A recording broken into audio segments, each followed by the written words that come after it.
Hey, what's cracking? How are you doing today? I hope that you, my friend, are doing well. I want to thank you for clicking on the video. If it's the first time you've ever clicked on one of my videos, my name is Ricky Dye, and I went to prison in the state of Oklahoma when I was 15 years old for second-degree murder. And I can't do anything to go back and change my past. We all wish that we could do that, but we can't. So what I do instead is I share the experience that I went through to try to shine a light on what happens when you send 15-year-olds to prison, to tell you what you might be able to expect if you yourself are going to prison, if you make the same choices that I made. Not everything that happened to me will happen to you, but there's a good chance it could. So my videos are meant to deter people from making the mistakes I have. I make my videos in hopes that you, my friend, will never have to see the things that I talk about. And with that, today I'm going to jump right back into my story because I kind of left you hanging in the last one. So if you haven't watched the last video, I greatly encourage you to watch that. I always try to make the videos stand on their own, with each story doing its own, and I will cover that in a way that this video will stand alone. But you will enjoy my videos best if you go back and start at the beginning, because I start at the beginning when I was 15 with what happened, what led me to go to prison, how I was certified as an adult, and how I ended up in prison with grown men when I was just a kid. And so you'll enjoy them best. Start at the first, like a series. And with that being said, in the last video, I left it with me in lockup. But we're going to back up one day. We're going to back up one day. So Friday, all the shit nearly went down. There was almost a bunch of shit between me and these Aryans, with Killer Miller and the Bloods. Because if Killer Miller rides with me, Chill's riding with me, the rest of the Bloods will have to ride with me, even if they really don't want to. I guess they wouldn't have to, but they're riding with Killer and when Chill, bottom line. But I don't want to be in a situation where I'm going against these Aryans, because they are my own race, even if I'm not an Aryan myself. And also, I'm close friends with a lot of the guys in the Aryan Brotherhood. There's a lot of them that I love. They're very close to me, just like brothers, even though I wasn't in the Brotherhood. I myself am not racist. I don't see things where I hate you because you were born a certain way. So I never joined into that. But I still was close with a lot of those guys. And at times in my jacket, I was affiliated with them. So this is in no way, I'm not trying to cast shade on anyone in the whole thing. I'm just telling you what the position I found myself in. So they moved this guy in the cell with me. We're going to call him Bill. I'm not going to give you his real name. People ask me about the worst cellie I ever had. It was by far and away Bill. They moved Bill in a cell with me, and there's dope, and I go next door, and I get this dope from Skip, the head Aryan, big, buffed up, bald-headed guy, looks like a linebacker from the NFL. I would never want to get in a fight with this guy, but me and him get along. He's bailed me out of a jam in the poker game before. We're friends, and we talk all the time. We kick it. He's been trying to get me to bring this stuff in, but he doesn't want to give me much, and I won't agree to that. But now I've helped my cell partner, Bill. He sees me high and he convinces me, he sells me this story that he has all this money in the bank, thousands of dollars, because he sold his home and his car when he knew he was coming to jail, got all this money put away because he didn't use very much for a lawyer. All he has to do is call his mom and she'll send it. That's all he has to do. So I go over here to Skip. Hey, man, I'll give you 15 caps, which is only $50 worth of weed. I'll give you 15 caps for $100 paper. I'm going to sell it to my cellie for $100. I don't know if this guy can really pay. So until I make sure he does, I'm going to do a deal with him. I'm not introducing him to you, okay? I'll work with him. Give me $100 paper, but when this money shows up in your mailbox from this address, that's my $100. So while I'm off doing something, they backdoor me. He ends up talking to my cellie, and my cellie feeds him this same line. But ends up my cellie don't have no money at all. Still don't have no money. Now he owes this dude $500. And there's a bunch of shit. Now them Aryans, Skippy's saying I owe this shit because I brought him this dude. So I'm saying, no, I don't. Killer overhears it. Oh, that's how you're going to let him do you, Ricky Dye? Then you can bring my shit in for free because I gave him a joint. You know, so I'm in a catch-20. I can't do that shit, even if I was weak enough to be willing to agree to it. I'm not going to agree to that. So the deal we end up making is, come Saturday, okay, Skip don't want me to beat my cellie up. I'm wanting to run this dude off when we get on the phone with his mom and he's trying to get her to send $10 and let me hear she's sending it. He's like, hey, Mom, would you let him know you're sending that money? $10? Real? He said $10. Real low. I said, dude, you just told her $10. I get on the phone with her. I told him not to get in no jams. We don't have no money. This dude just straight up lied and got in debt. He got this 100 from me.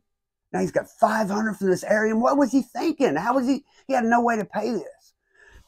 So Skip says, don't run him off. I don't want him in trouble. Try to get my dope in. So what we end up doing is I get my girl to pick this dope up. She carries it in the visitation room. She goes in the bathroom, drops it in the trash can. One of his brothers has his girl go in the bathroom and get it. His visitor goes, we're in the visitation room. My girl brings it in, goes in the bathroom, leaves it in there in the visitor's bathroom. We can't go in the visitor's bathroom. This dude, he goes to visit same time as me. He's one of the brothers. He has his girl go get it out of that trash can when I give him the nod, and then he takes it back. So he took half the work, but I still should have got like an 8 ball, and I only got an 8. Okay, so I only got half my payment, but I get my Celly's debt, which is really no good because he don't have no money. Okay, but I decided I'm just gonna get that shit in on Saturday, get Skip out of the way. I'll have that 8. That's still $700 worth of dope. An 8 is $700 worth of dope in prison because a quarter paper is $100. So I still have that. I can pay off the little bills and shit. And then I'm going to whoop his ass. Okay, but Sunday, I'm going back to visit to get my own stuff. I've got 2 ounces a week coming Sunday. So I'm going to have all kinds of shit and be the man in prison. Shouldn't have been doing the shit. If I wouldn't have been involved in the drugs, bringing stuff in and all that, Skip would have never even been pushing up on me. I would have never even made deals with him for my Celly. But I've got myself in that position by messing with drugs. Okay, so I'm supposed to go back Sunday. Okay, now Saturday we get that dope in, even with Skip. I wasn't going to whoop my Celly till after I went to visit Sunday. That's what I went when I told you I went straight to jail. I wasn't going to whoop him till after I went to visit Sunday. But here it is Saturday, and we got this dope in. This I didn't have time to tell you all this stuff because it would have drugged that video into an hour. So I figured that would be a good place to stop it. But what happens is Saturday we get this dope in. Look up. And there's 2 black dudes over here. And they're storemen. One's name is Muddy Water, and the other one's name is Cece. Okay? They're over here looking for my Celly. My Celly's gone. I don't know where he's at. He disappeared. You know, from 5 o'clock is dinner time when they start serving until 9 at night when they lock you back in the day room. During that time, you go to chow. There's not really anywhere else to go. You can go to church or the library, the gym or the ball field if it's your turn, or another day room. Everybody's looking for my Celly. Why are they looking for my Celly? CC and Muddy Waters looking for him. There's an Indian looking for him named Johnny Cole that runs a store. There's another white dude named Billy that runs a store. And all these dudes are looking for my Celly. So I put them, I'm like, why are y'all looking for my Celly, man? They're like, because he owes me money. He owes you money? He just got here last week. How can he owe you money? Man, he come and borrowed a bunch of stuff for me out of my store. What do you mean he borrowed stuff out of your store? How do you even know that dude? He come over and said he's your Celly, man, and you'd stand good for him. I said, I didn't do that, man. No, hell no. So now they're mad that he's lied. So now CC and Muddy Water, they want to get him beat up, but they got these little youngsters with them to do their little bidding, and they're going to whoop these dudes. These little youngsters hang out with CC and Muddy Waters. They got this big old store. They look out for them, feed them every day. So these little youngsters will get on you if you owe them and don't pay. So these little youngsters want to whoop my Celly now. And I'm like, no, you can't whoop them today because I'm going to visit tomorrow. He ends up coming back to the unit at 9 o'clock. And I see they all got him jammed up out in the rotunda. He don't know I've talked to him. They're not going to whoop him, but they're making him think that they might. Okay, but they're not going to touch him because I told them, don't touch him tonight. I got to go to visit tomorrow. I want him to catch out. So we get him up in the unit at 9 o'clock's count time.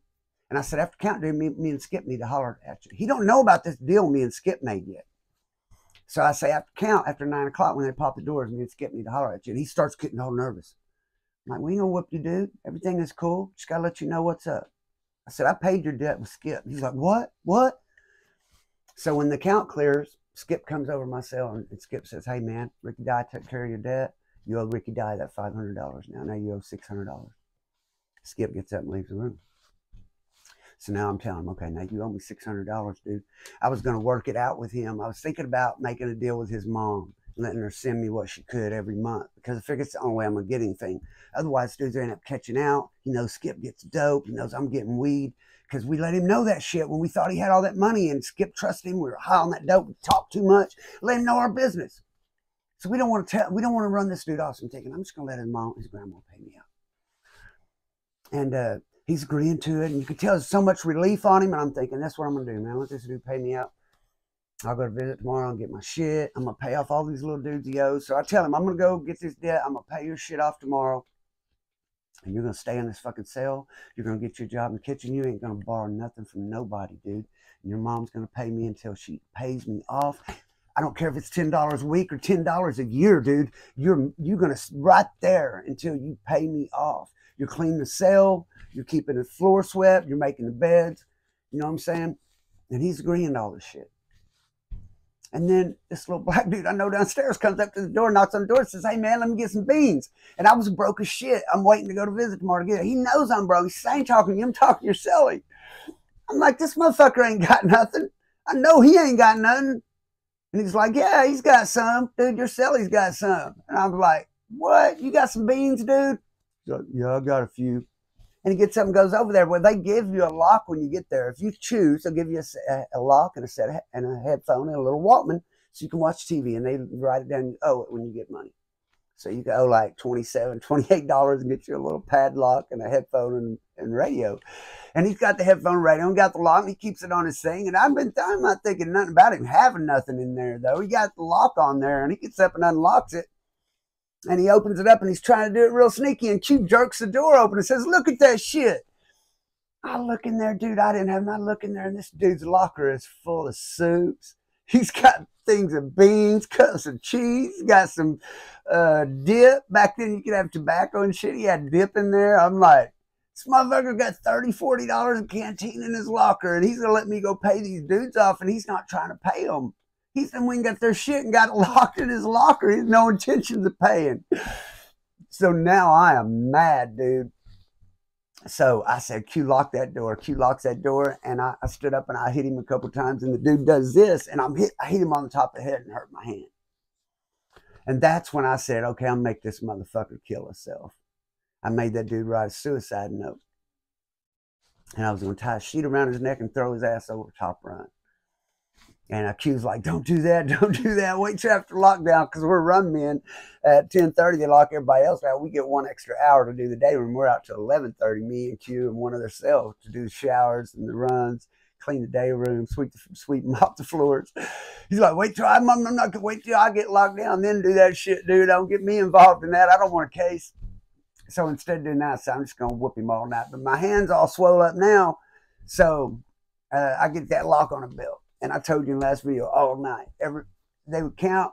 I would let him go by. I'd be tired from whipping his ass because he had a blanket, big wool blanket. Try to pull up on it. I'd jerk that sucker off, start whooping. Bam, bam, bam. I know that wasn't good, man.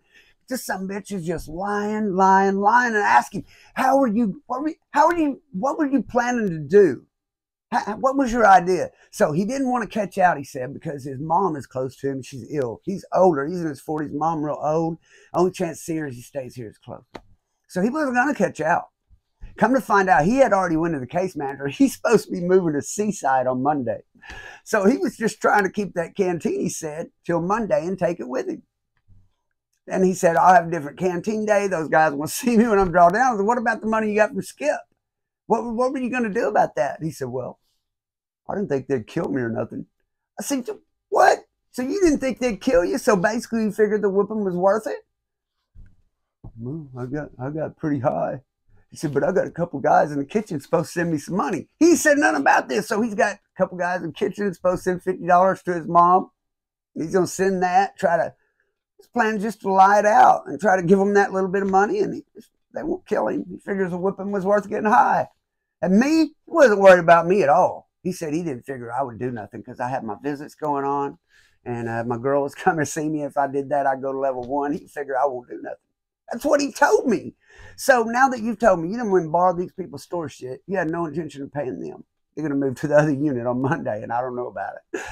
And then you have no intention of paying me at all because you don't think I'll do nothing. And you think skipping them's going to do something. You don't think they'll kill you. You just figure they'll beat your ass. So I'll tell you what, I'm going to beat your ass. So all night long, they come around and count every hour or two. It's supposed to do every hour, but a lot of times they don't. So I just had someone keep watch, bang on the door when they come, and I whoop his ass between counts. Every time between count, I'm whooping his ass. And then come morning, I'm supposed to go to visit. But it's getting about 5 o'clock in the morning. The doors rack at 4:30, 5:30 for us because he's diabetic. They get 30 minutes early. 6 for everyone else, 5:30 at him. They'll open the door so he can go get his medication, his insulin, and then he eats early for everyone else.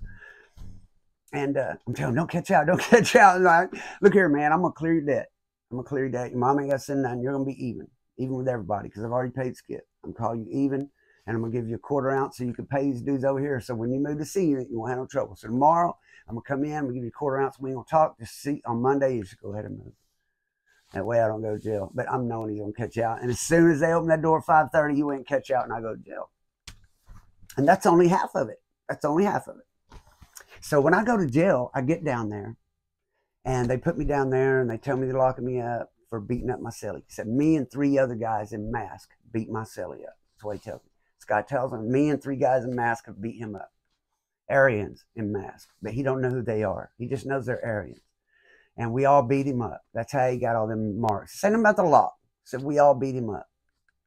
But while they search my mattress, they find a knife in my mattress. I didn't know it was in there. A shank.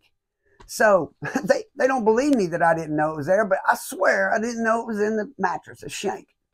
So I get 30 days DU for that. I get 30 days for beating him up. And they tell me they're going to ship me. And then I end up getting disrespect. Staff gave me another 15 days for that. So I ended up having 75 days DU. And this guy's down in medical. And I'm thinking, he's catching out. If they put him back on the yard, someone will whip his ass. They're probably going to ship me. But I don't know because I've done gotten a stabbing and everything and they didn't ship me. So I don't really know what's going to happen on this yard. But I got all this DU time to do. Now, by the time I get out of DU, right before I get out, I find out this dude didn't catch out. This dude is on the yard on C unit. So they take me in the office and they tell me, we're going to put you back out on the yard. We didn't ship that guy. He's still in the yard. But if he has any more problems, we're shipping you to the wall. We're going to put you, he's on C unit. We're going to put you down here on A. And if we catch you going over there bothering that guy, or anybody else bothers you, we're going to come and get you for it. So I say, okay, put me back on the yard with him. Put me back on the yard.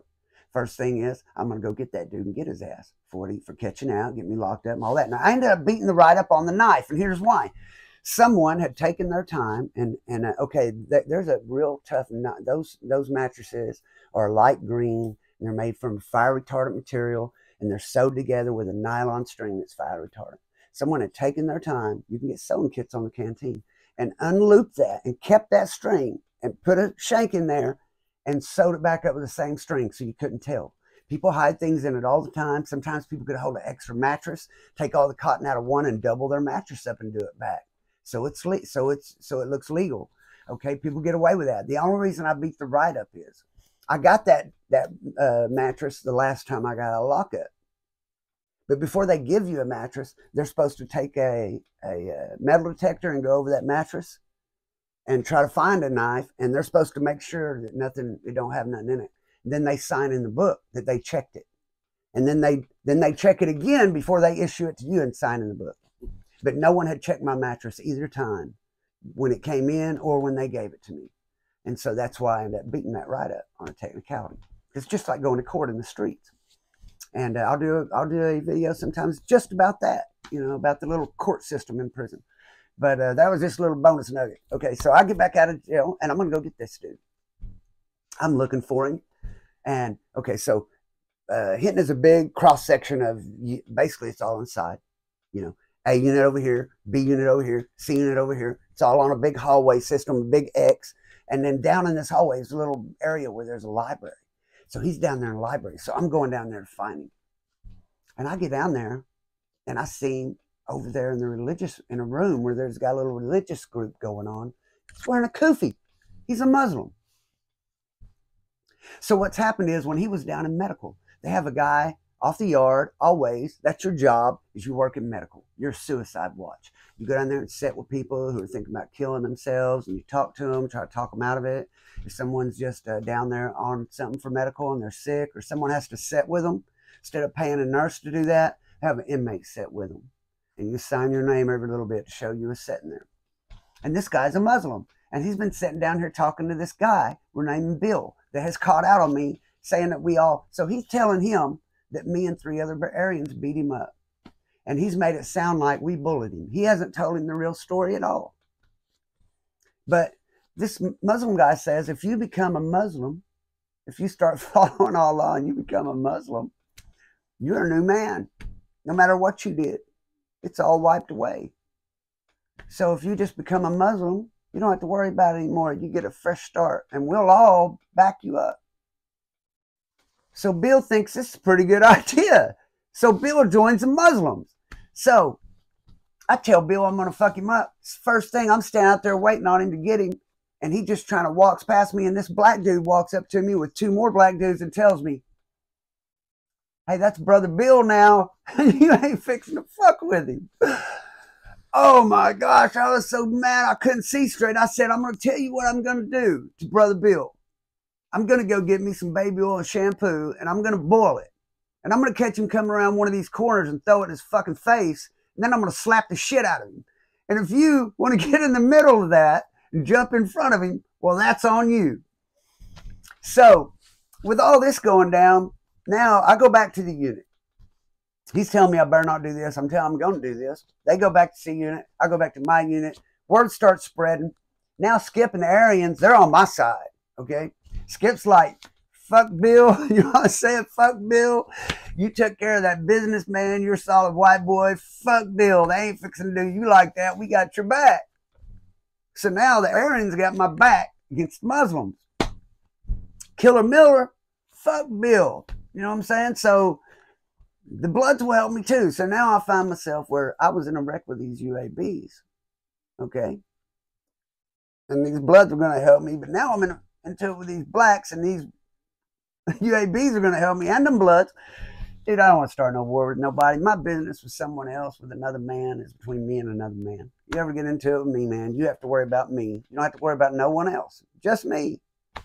You know, and that's it, man. I don't ask no one to help me fight. I'm not going to help someone else fight. That's one of the reasons I never joined the Brotherhood.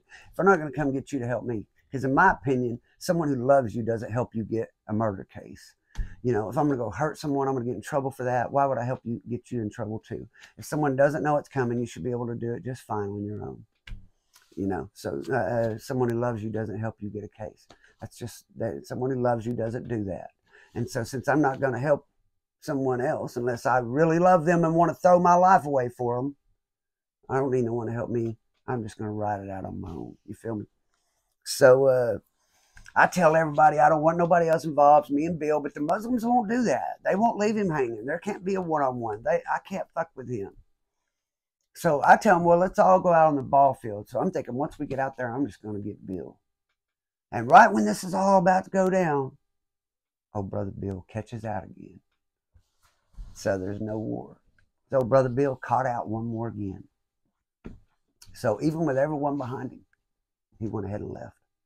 So evidently in the beginning, that was his last stage of his plan. If the other stages fell apart, that at the end, he could just go ahead and catch out. Now, I don't know what happened to Bill later on.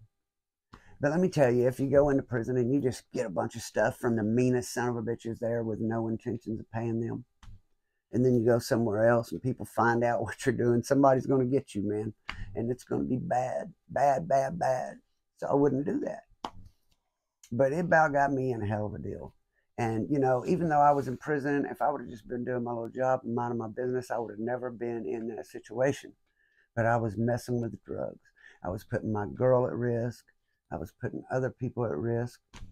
And I damn near started a war with 3 different factions on the yard over my deal, over me and this dude.